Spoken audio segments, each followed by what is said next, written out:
भंडारा जिल्ह्यातील लाखांदूर तालुक्यातील विरली बुज गावातील नागरिकांचा संताप आज उफाळून आलाय।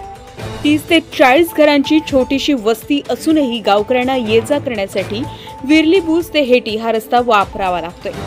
परंतु या रस्त्याची अवस्था इतकी बिकट झाली आहे की लोकांना अक्षरशः जीव मुठीत धरून प्रवास करावा लागतो। हा रस्ता उकडून खड्ड्याने भरला असून कधी अपघात होईल आणि जीव जाईल याची खात्रीच राहिलेली नाही।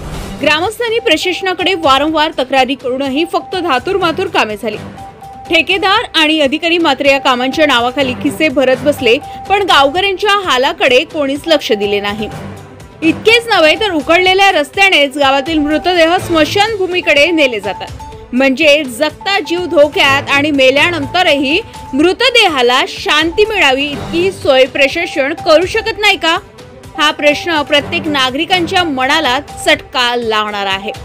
याच पार्श्वभूमीवर उद्धव बाळासाहेब ठाकरे शिवसेना तालुका लाखांदूर तर्फे तहसीलदार मार्फत मुख्यमंत्र्यांना निवेदन देण्यात आले। यावेळी शिवसेनेने स्पष्ट इशाराच दिलाय की जर तातडीने या रस्त्याची दुरुस्ती केली नाही तर आम्ही रस्त्यावर उतरून तीव्र आंदोलन करू।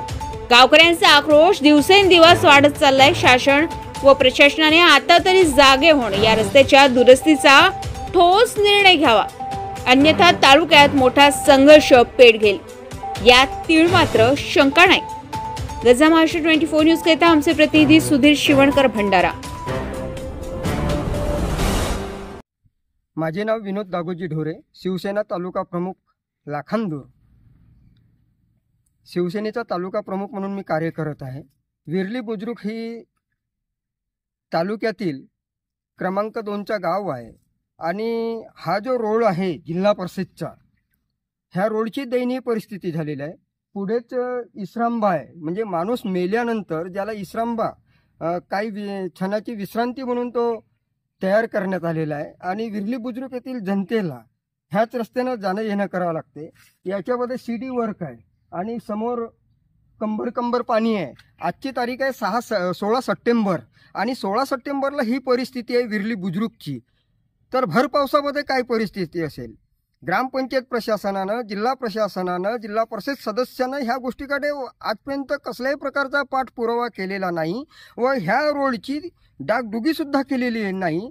मग एवढा निधी जो आहे जिल्हा परिषदचा जातो कुठे, हा एक प्रश्नचिन्ह विरली बुजुर्गच्या जनतेच्या मनामध्ये निर्माण झालेला आहे। त्यामुळे ह्या रोडला तात्काळ दुरुस्त करा, कारण विरली हेटी किंवा विरली टोली म्हणून आहे, त्या ठिकाणी 70 ते 50 घरं वास्तव्यात आहेत आणि जिल्हा परिषद शाळेमध्ये, सरकारी प्राथमिक आरोग्य केंद्रामध्ये, अंगणवाडीमध्ये किंवा आठवडी बाजाराकरिता ह्याच रोडनं अर्ध्या गावाला जाणं येणं करावं लागते। त्यामुळे सरकारनं आणि लोकप्रतिनिधीनं ह्या रोडकडे लक्ष देणे गरजेचं आहे, कारण इथला जो पूल आहे तो मातीमोल झालेला आहे आणि अशा परिस्थितीमध्ये